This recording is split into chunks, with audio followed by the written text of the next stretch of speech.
Hi, and welcome to the Louder Than Silence podcast with your host, C.G. Wagner. This is the third episode of the series From Survivor to Leader. For this series, the other staff members and I are having discussions about all things LTS, what it means to be leading this healing work, and providing long-term care for survivors of sexual violence. It's a mix of our own personal experiences, the work our team does, and how those two things impact each other. Our hope is that survivors feel seen and supporters gain a deeper understanding of what this healing process looks like. Our episode today is Demystifying EMDR, where we dive into explaining what it is, the benefits, and our own experiences with this therapy. With me today, I have our program manager, Joe, and our development manager, Brittany. Sadly, Christy couldn't join us for the recording today, but she will be back with us next month. Don't you worry. And to start, before we actually get into the conversation, I wanted to just take a minute to explain EMDR for anybody listening or watching who is like, all right, I have no clue what this thing even is. So EMDR stands for Eye Movement Desensitization and Reprocessing, which gives zero indication about what this thing is or what it does or what it looks like. So if you're like, yes, great, I don't know anything, congratulations, you're with the rest of us on that. The concept behind what EMDR is, it's a therapy protocol that is designed to treat PTSD. So the concept is when we are in traumatic experiences, the cognitive processing part of our brains go offline. Like the lizard brain mode kind of takes over, right? We're in fight, flight, freeze, fawn. We're in survival mode, however you want to describe it. But in that very high reactive state of just trying to live through that process. So, because the cognitive processing part of the brain is offline, what that means is that our brains can't process that as a long-term memory and just be like, oh, that was actually 10 years ago or 20 years ago, which is why people end up with the nightmares, the flashbacks, the reactivity, the anxiety, right? Because our brains are saying, oh, it's happening right now in this moment today, despite the fact that it could be literally decades ago. So this type of therapy, what it does is it simply is allowing the brain to say, oh, that was actually a long time ago. I don't need to react as though I am in survival mode because of it right now. It uses something called bilateral stimulation, which is a very fancy way of saying we are using both sides of our bodies and brains so that everything can stay active enough for the brain to process. So we can talk a little bit more about it, like in this conversation, what that actually looks like in a therapy session. So if you're still like, great, I don't understand, well, that's why we're having a whole discussion today, because it is not super clear and straightforward. But the benefits of it are wide-ranging and long-lasting. So there's been a ton of different case studies done and all sorts of reviews that show between a 90 and 100% effectiveness rate for treating PTSD. It is incredibly beneficial and changes lives. So from my background with EMDR, I was in EMDR still, getting through the therapy myself when I saw the impact enough to start LTS so that we could offer EMDR to other people. Like it had changed my life so much. I was like, I know other people need this. So that is the very brief overview of EMDR, and we are going to get into the actual, like, great, what does that mean? What does that look like? All those good things. So, Brittany, Joe, thank you for having this conversation with me today. And I'm going to jump right into our first question, which is what metaphor would you use to describe EMDR to someone? And I will start first with answering this because metaphor takes a second sometimes to kind of pin down. But one of the conversations I had with one of our board members back in the spring, she was talking about the metaphor that she was given was like taking everything out of the cabinets in your kitchen and then like figuring out what you want to keep and what you want to get rid of, and then like putting it all back.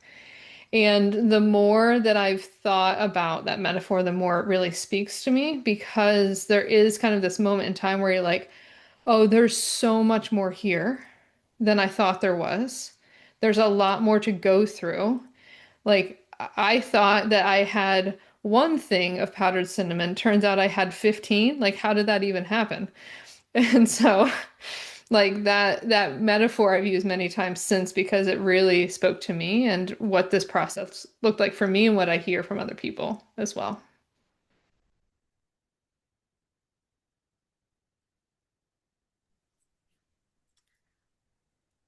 So for me, I like this question. I sat with it, and we went on a fishing excursion as a family a few years ago, and this fishing trip kept coming up. That EMDR felt like you get on a boat and you're sailing out into the ocean, and the boat's kind of small, and it's exciting at first. You're super hopeful for this great adventure and for something beautiful and good to come out of it. The wind's rushing through your hair and the boat starts to pick up speed.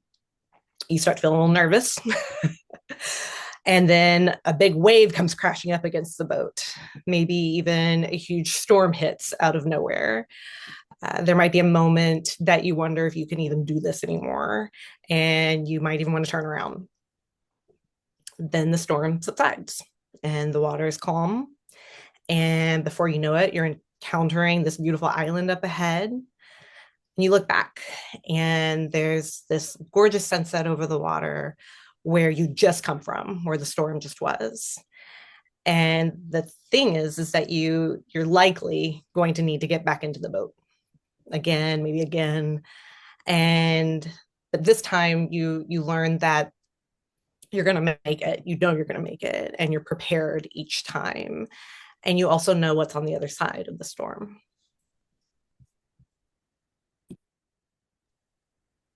Well, I like your guys's.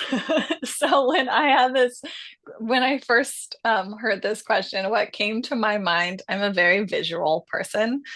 Um, and so I just saw the crime scene movies where they have like against a whole wall, they have all these scenes and all these clues, and then they have the like strings all crazy all over the place. And it's like making all these connections to figure out like what really went on here. Like what details were we missing? Like what things have we not seen? What strings do we need to follow? What does this specific thing mean? Um, so it's kind of funny. I feel like Brittany's was so positive and beautiful, and mine's like a murder scene. um, but that's what came to my mind is that, like, for me, it seemed like there was so much that I did not see in my life. And it felt like a journey of investigating my own past, my own memories, and when I did EMDR, there was a lot of things that like I had never uncovered before. And so it did feel like all these clues. And then I finally figured out like, oh, well, this clue actually goes to this thing. And I didn't realize that those two things were related. Um, so yeah, EMDR seems like a murder scene. I don't know. And that's the beauty of using metaphor, right? Because all of that is true, right? Like all of what we said is true and real, and it takes looking at it from that perspective where it's not so literal, because it's really easy to try to like find just the right words. But when we can use metaphor, it allows for that nuance, right? To break out of the black and white thinking, to be able to sit with the like, oh, like describing it, like cleaning out your cabinets kind of gives me an indication of like this piece over here, but then like the boat ride says this, and the murder scene with all the red strings like tells me this part, um and it's great. It's beautiful. It's so helpful to sit with that, and I think even just the concept of using metaphor is in and of itself a healing process, and so Thank you for indulging that little bit of esoteric trail there. So getting into a little bit more of the like specifics of EMDR, can each of you share a little bit about what the EMDR process was like for you?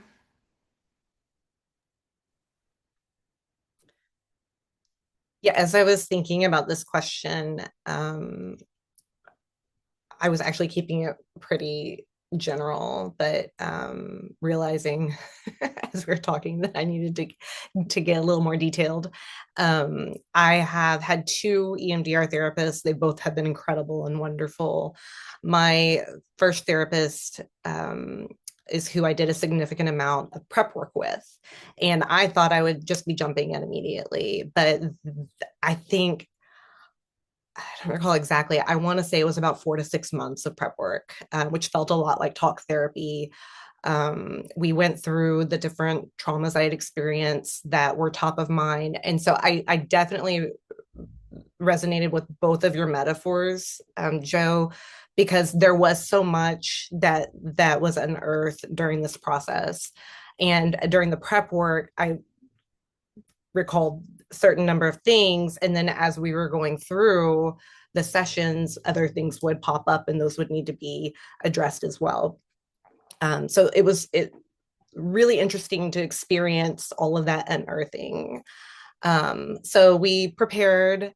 She was great about communicating what the timeline could kind of look like, if I had the mental and emotional capacity to start my first session. Like there was this getting ready. And I was just all in. I was like, let's effing go, because I wanted to get healed. Not fully understanding or not accepting that healing is this lifelong experience. And so she helped me slow my roll, and we prepared accordingly.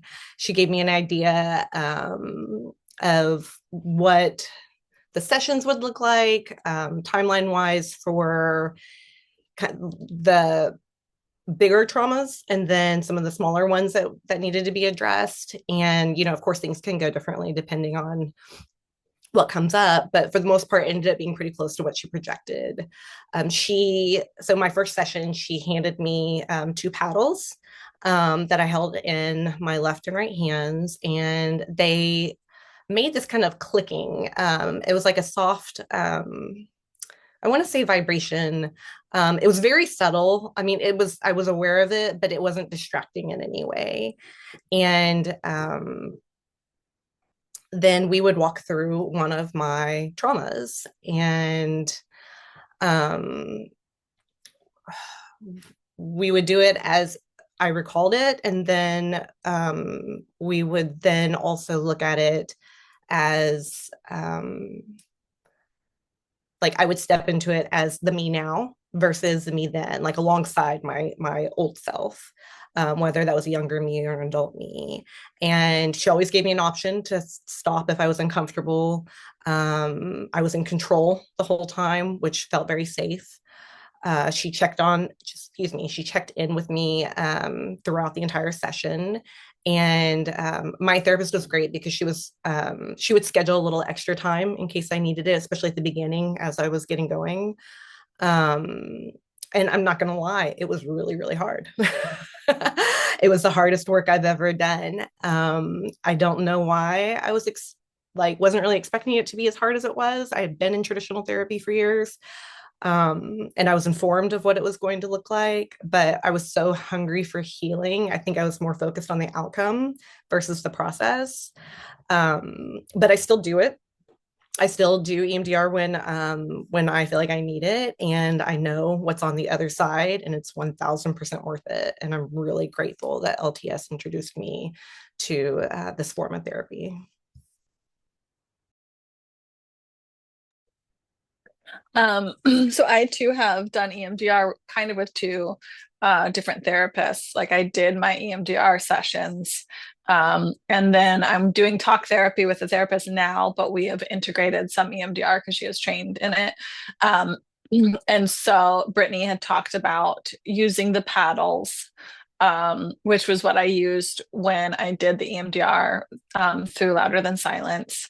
But other ways that some therapists do it, the one that I'm working with now, we're on Zoom. And so to get that bilateral stimulation, we'll tap either the butterfly taps, which is where you put your hands on your chest and you tap like your shoulders. And she'll usually kind of show me like at what speed. And I also like to tap my legs. One of the things I do when I'm trying to calm myself, just like as a grounding technique, is to rub my legs to get that same kind of bilateral stimulation to kind of calm the brain down, which is part of the whole purpose of EMDR is to tell your brain you're okay. This isn't happening now. This is something from the past. So just so listeners know kind of all the different ways that that can be done, because different therapists will do it differently. Um, but for me, EMDR, when I went into EMDR, I had done a lot of internal, like processing memories through over analyzing them, because I had spent 3, 4 years writing about my experience and using kind of writing therapy. So for me, when I was in EMDR, a lot of it was connecting the memories to my body's sensations, because I had lived pretty much my entire life just in my head. And I remember telling the therapist when I went in, like one of my goals at the end of this was to like feel my body, to like learn how to inhabit and drop into my body. Um, and so we would process a memory and she'd be like, okay, now tell me the sensations in your body when you look at this memory. Um, and so a lot of my work went into that and then connecting that sensation to prior memories that also had that sensation, which was why a lot of it felt like, oh, this one string and it connects to all these other things. And I had no idea that this is the same feeling that I was afraid here, or I felt used, or I felt yeah, unworthy, or whatever things. And like this is connected to all these other memories or all these past hurts or these lies I've believed or whatever. Um, but starting to like understand body sensations and allow me to feel the feelings that I would repress in those times, and then figure out how to like move that energy out of my body instead of just like having it all stored, because I realized I had so much energy stored in these memories that needed to just be released. And so we would always end with some sort of grounding. We had the container, which is where you like have a mental place you store these memories for, so that the next time you go into EMDR, they're there for you, but that they don't kind of follow you home. You're not sitting in them. So we would do that. And then we would also do the calm, safe space. So it was always important for me when I was doing EMDR to ground and like calm. And as Brittany said, the therapist would also give us extra time. I was like her last client. So there was no like, okay, we got to hurry up, which was really nice. And so usually we'd go about 15 minutes, but I remember more than once we would go like a whole half hour over, just because I was so activated and needed to like let whatever came up in my body kind of be released before I left the room. Um, so yeah, that was what it was like for me.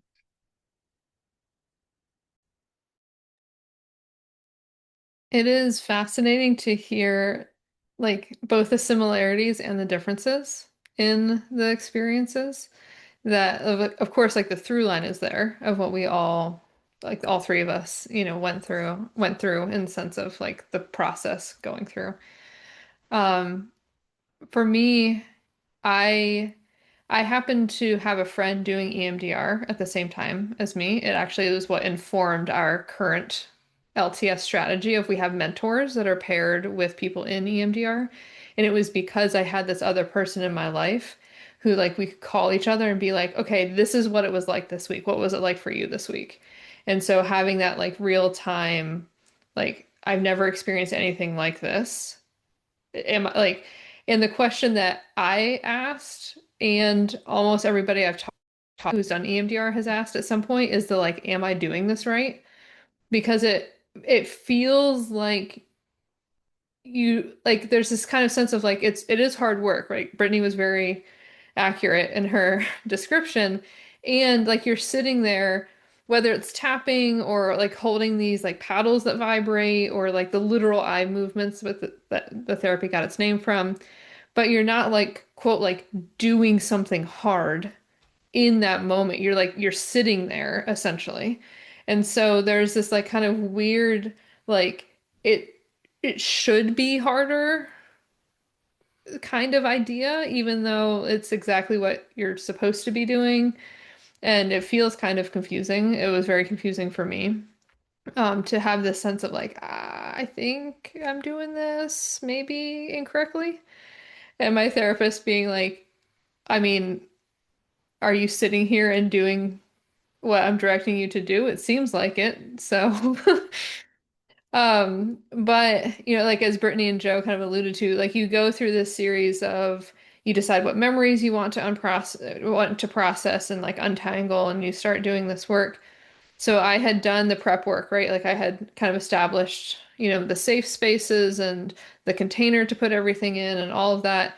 And going to my very first like actual reprocessing session, I was like, I narrowly missed being in a car accident. The car in front of me hit a pole right in front of me, so I almost got hit by the pole and the car at the same time, and like had to pull over and like call the emergency crews, and it was like a whole thing, like going to this session. And so I get there, and of course I'm like shaken up, right? Like, and I say of course now, understanding things, but at the moment I didn't understand why I would even be having a reaction. Like like the concept of what might be considered traumatic was so far removed from my understanding that the therapist had to explain, even witnessing something and having a narrow miss, your body is still reacting as though you're in it. And so my very first EMDR session was actually about that, was like clearing out this like thing that had just happened 15 minutes prior, right? Like it was a very immediate response. And so I remember sitting there, she puts the paddles right in my hands and they're vibrating. And she's like, okay, just like tell me what comes up next, like when you think about what just happened. And I remembered this other like near miss car accident from like a decade prior, right? Kind of a similar thing as on a highway, somebody just out of nowhere totally spins out, like going 70 miles an hour. Like it was this wild thing. They almost hit me. Like same deal, pull over, make sure they're okay. Like it was this whole thing, right? And had never like processed it, but had felt that activation many times around this circumstance. And then she's like, okay, like, sit with it, like, see what else comes up. So then I remember, like, literally the very first time that I drove after getting my license, I was almost run off the road by a tractor trailer. And so, like, the very first time I was ever on a highway was like a near-death experience.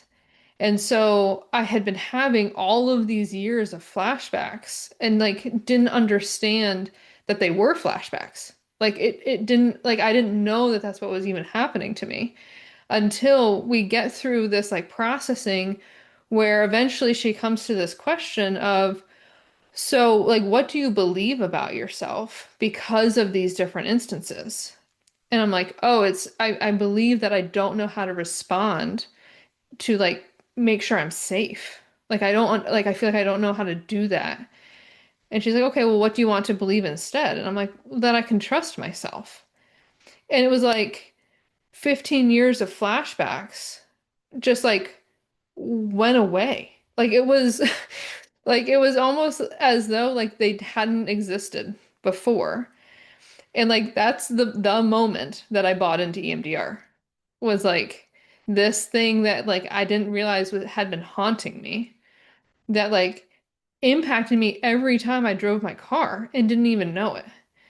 And like that wasn't even connected to the sexual violence at all, right? Like that was just a like additional component of my life that I was unaware of. And so there are so many of those things that like like Joe said, like things are connected in ways that you don't understand. And then this like theme of like I can trust myself coming up over and over again, like over the months. And it's it is wild now to think about the thing that convinced me was like originally tied to almost getting into a car accident on the way to this therapy session.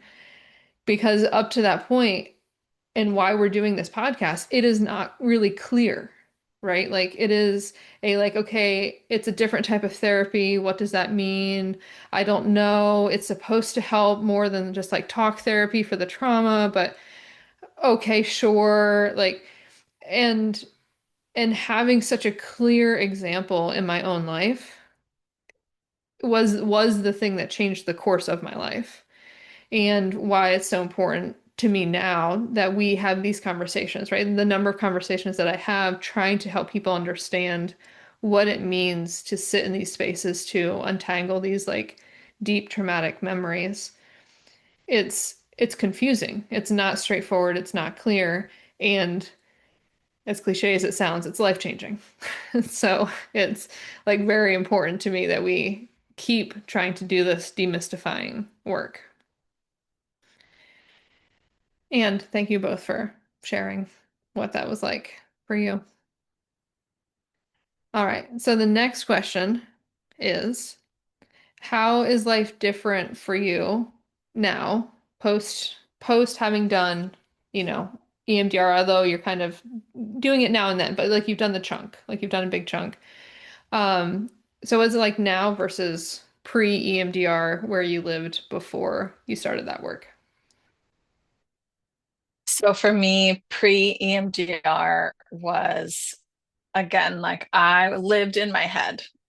Um, and I didn't even realize a lot of the narratives I had in my head of like I was worth how much I could produce and do for others, or one thing one thing that I realized in the middle of EMDR was that I have anxiety because I was so disconnected that like I just thought it was normal to like not be able to sit down on a couch and feel at ease. Like, don't you just need to get up and clean your whole house and scrub the dishes and maybe get on the floor and clean the tile because it's dirty also? Like, isn't that just how everyone is?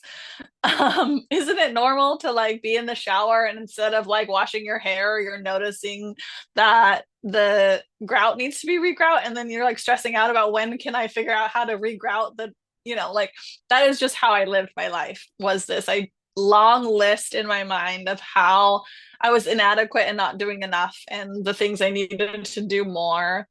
Um, and I had no idea that that was causing anxiety. I just thought that that was normal.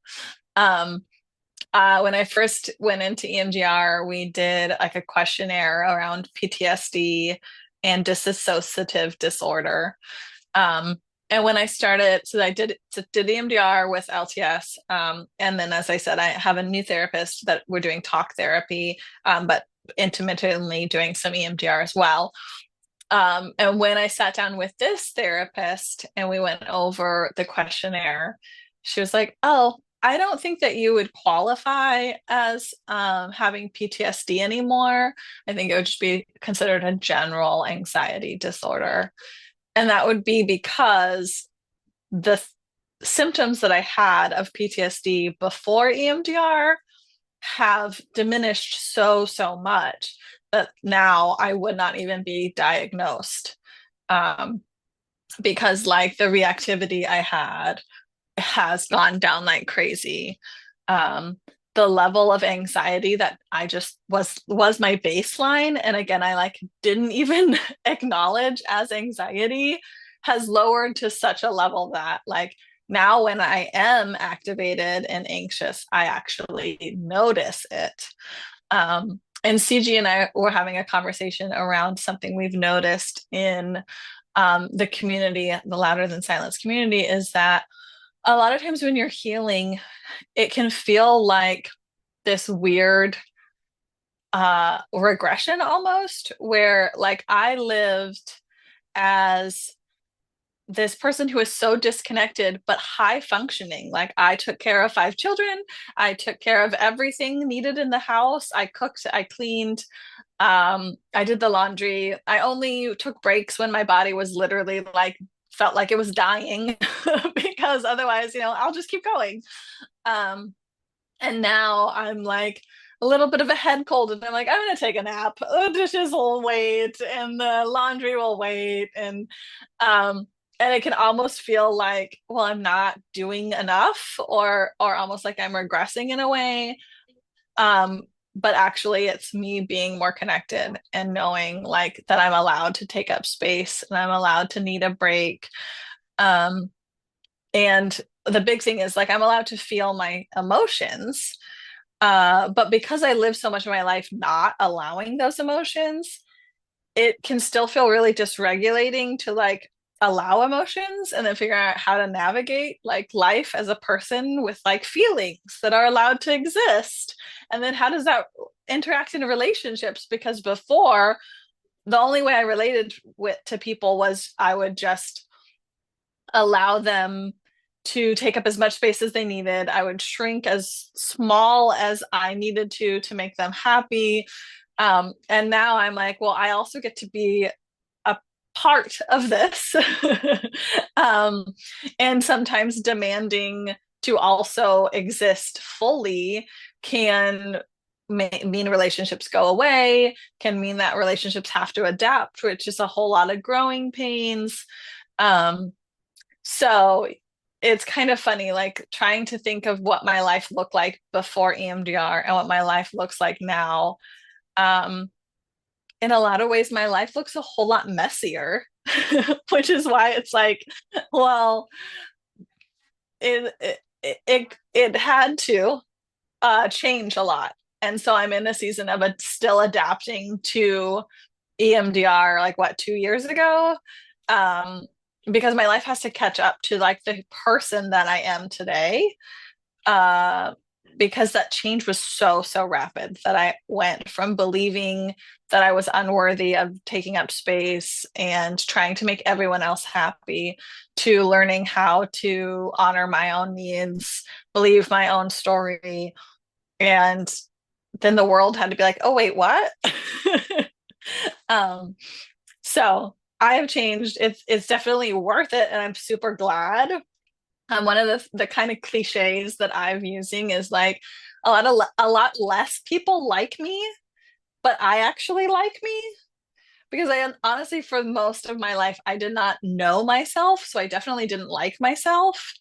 Um, but the people who liked being able to take advantage of me, or the people who liked that I would do everything that they needed, they definitely like me less now.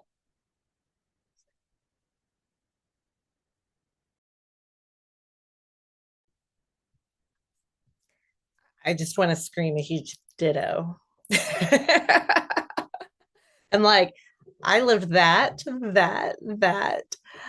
Um, yeah, pre EMDR life was extremely challenging. I didn't always realize it was challenging. As Joe said, one can be very, high functioning and have anxiety or depression. I was having trauma responses all the time that I didn't know were trauma responses.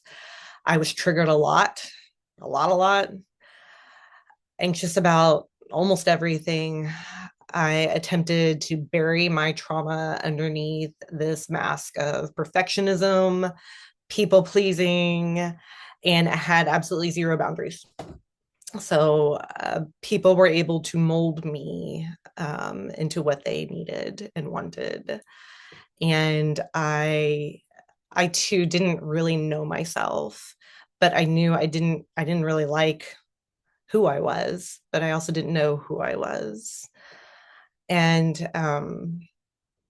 I started EMDR about a year after my first LTS cohort and a few months after co facilitating my second. So I had lots of LTS tools, thank God. So much healing from both of those experiences. And I was on a trajectory. Um, after EMDR, it felt as though life was clearer, like crisper, more colorful, more saturated. I could feel more. There had been times throughout my life where I felt either I could feel everything all at once and it could be crushing, or I was living in a very disassociated state and not feeling anything but kind of floating outside of myself, which doesn't feel like a human experience at all. Um, but after EMDR, I could feel more, but I wasn't feeling everything all the time. I had tools. One of the EMDR tools that my current therapist uses is walking. So the bilateral is just the left right movement of your legs while you're walking, and it has been life changing. It's been so great, and it's so accessible. Just like the tool of tapping, or there's a like meditative, say meditative, a tool where if I'm triggered or having like a slight flashback, there's an option to make it smaller, like it's going away, floating away. And that tool's been very helpful too. So these tools, I feel equipped now. And I also have learned to trust myself, whereas I didn't before. I would second guess or get a different opinion, multiple opinions, so I could figure out what the best answer was for me from all these other people. And now I know that I can trust myself to make decisions without needing other people's approval or input. And if it's right, it's great. If not, then I'll be okay. I now have self-regulation tools, which are just so helpful. Self-care tools, which I didn't even know was a thing. Relationships definitely do change. I think healthier ones are ushered in because you're in a healthier space. And less healthy and toxic relationships tend to either reduce or they just no longer exist because now there are boundaries. And there are people that have been in my life that do not care for the healthy version of me. But as Joe said, like, I like the healthy version of me. I like me as I am now. And EMDR has provided so much hope. It is life changing. And that might sound cliche, but it is 1,000,000,000% true. Because I didn't know how good life could be before it.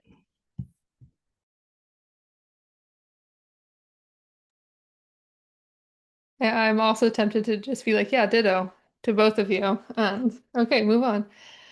Um, well, I know that this is supposed to be about my answer, which I will get to in a moment, but also it is a privilege to know each of you in like full expression of you now. And I know it can be really easy, and I find myself like comparing where I want certain relationships in my life to be and like where they are. And on the other side of it, I have like these amazing people in my life, like Brittany and Joe, because we like have each committed to ourselves to like show up fully, which also means that the connections with people in that place are like indescribable. Like there's not enough words to explain the like depth of connection that can be possible with people who are that deeply connected to themselves. And like one of the things that I never anticipated from doing EMDR is that benefit of like the people in my life who are doing this work and like addressing their stuff is just like those bonds are unlike any other bonds I've ever had. And bonds in the like healthy way, not in the like you're stuck with me forever way. But it almost feels magical to have people who are like fully themselves be in the same space and like promote that with each other and within each of us. And like like this conversation, like yes, we have the questions and like there are prompts for us to answer. And we've all just like had these conversations naturally over the course of our time knowing each other. Like the reason this podcast exists is because we just have these conversations and we are allowing a glimpse into the connection that we naturally have, largely because of EMDR to begin with. And I have to cough more, so 1 second. Um, for me, life before EMDR was a trudge. Like it was just like wake up in the morning and be like, how am I supposed to do this again? Like how am I supposed to get from whatever time in the morning it is until I get to go to bed? Like how does one make it through that whatever chunk of time that is? Um, and I mean, I mean, similar to Joe, I had no idea that my anxiety was like 17 out of 10. Like, it was just like, it was beyond what I knew was possible to be anxious. And I didn't know that that was anxiety.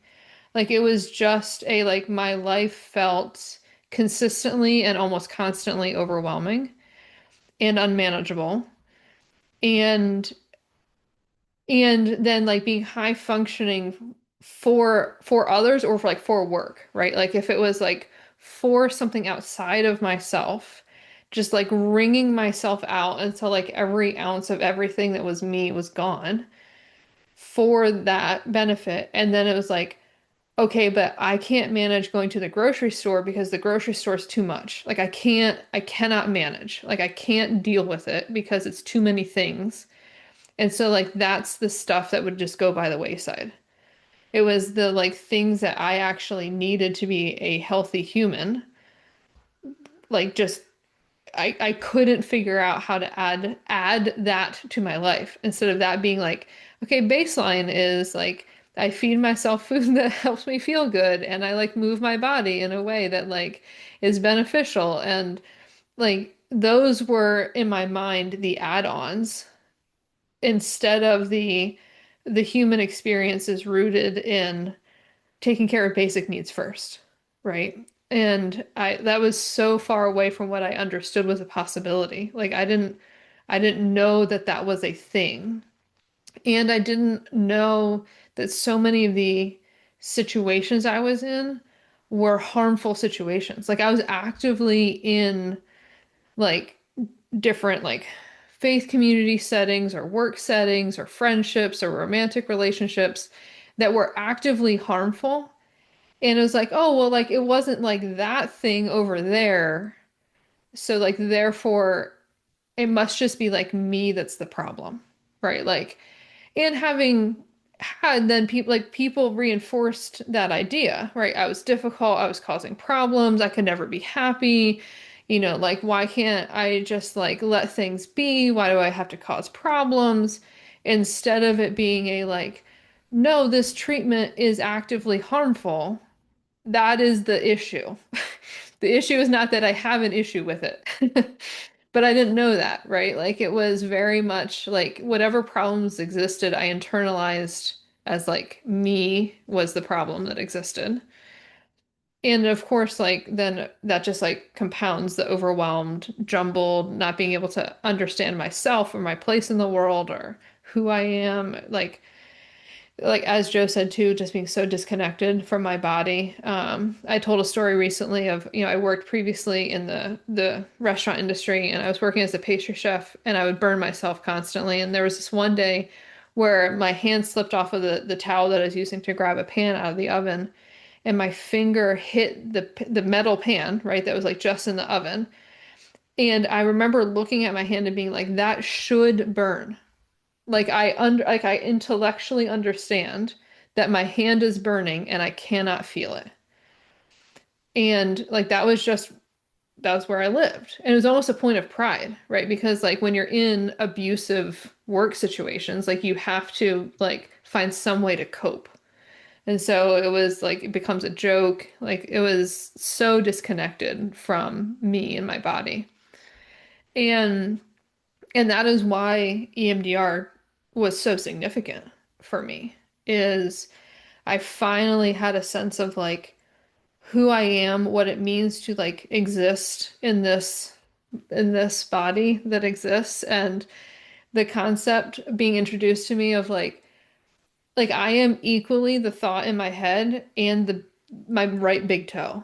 Like both of those things are equally me was something that it just took me so long to be able to like hold on to that all of it is me. But now that is where I live and I can tell basic things like when I am hungry and when I am full and when I am tired and like I have hobbies now. My whole life doesn't exist to wring myself out just for the sake of, fill in the blank thing that I thought before I had to sacrifice for. And then there's like the practical, like I sleep so much better now than I did before. Like I remember having like one of the watches that would track like my sleep patterns, and there was one day where I woke up, like I got up out of bed. I shouldn't say woke up. I got up out of bed and it showed that I had been awake 27 times that night, but like was not registering, right? Like it was like if you asked me I had slept through the night when in fact I had like basically never slept through the night. And and so like now I actually get good sleep and it's incredible. And I'm like, I'm Wonder Woman, right? Because I'm like, I sleep. It's incredible. Like, did you know this sleep thing is like, it's so great. Who knew? But the biggest thing I think for me is I recognize I recognize what's happening so much faster and then can course correct, right? Like, oh, I'm starting to feel overwhelmed. I need to then do these things to bring myself back to baseline. Oh, I'm feeling activated. Is that because something is happening right now, or is it connected to an old memory and I'm still like addressing that old pattern? And I can actually do that in real time instead of just feeling like totally like blown up and like then trying to figure out how to piece myself back together again. It's it's an entirely different existence. Like I can't even begin to explain just how different it's been for me. Um, One thing I just wanted to add was with that, because I also had that experience of like now I can notice when I'm dysregulated, where like I was saying before, I wouldn't notice. Um, but what happened for me while I was in the middle of EMDR was that as I started to like come into my body, that I was dysregulated more often, and it was like this kind of like I talked about, like the it feels like you kind of take a step back before you move forward into healing. So just for those people who like might be in the middle of it, kind of like Brittany was talking about with like the storm, like when you're in the thick of the storm, like it tends to get a little bit choppier before it gets better. And so I know for me, it was kind of like, oh, all of a sudden I was aware of the panic or the anxiety, and it was a lot. And then I finally like broke through and I was like, had enough resources to like learn how to calm myself in those.